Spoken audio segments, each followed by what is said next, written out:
Rhetorically, at least, ancient Christians took the stance that their gospel stories were anything but myths. In the remark of the Christian theologian Origen, quote, "We certainly don't consider the stories in our Bible to be myths." He vociferously denied that Christian stories are fictions or fantastical tales.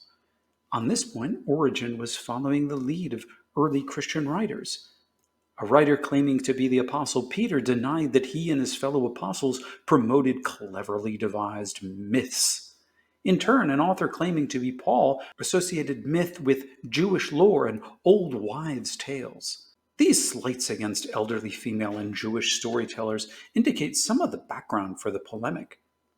By the time these documents were written, probably in the early 2nd century, Christians were in the process of defining themselves over and against culturally demeaned others.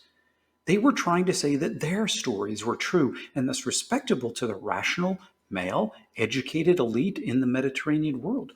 Among the socially privileged of that time, a polemic against myths was conventional. For early Christians, virtually nothing the evangelists related about Jesus was considered to be overly fantastical or impossible. In fact, the miraculous tales they recounted about Jesus were entirely appropriate for a being considered to be divine.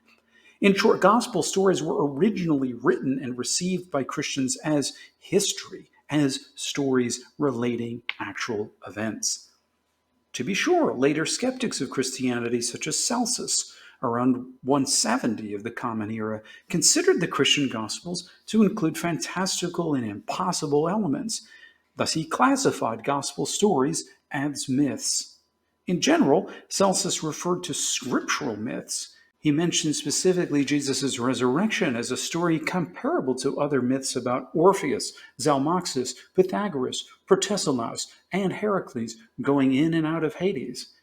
When treating Ophite Christians, Celsus called the resurrection of the flesh by the tree a myth too outrageous to be spoken to children. Origen rightly suspected that Celsus would have considered the transfiguration and other miracles of Jesus to be fictions. At the same time, a critic such as Celsus cannot be considered a representative reader of the Gospels.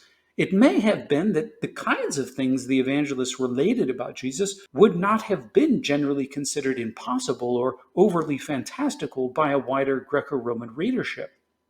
Of course, we cannot know their responses for certain, and individual readers varied in what they were willing to believe.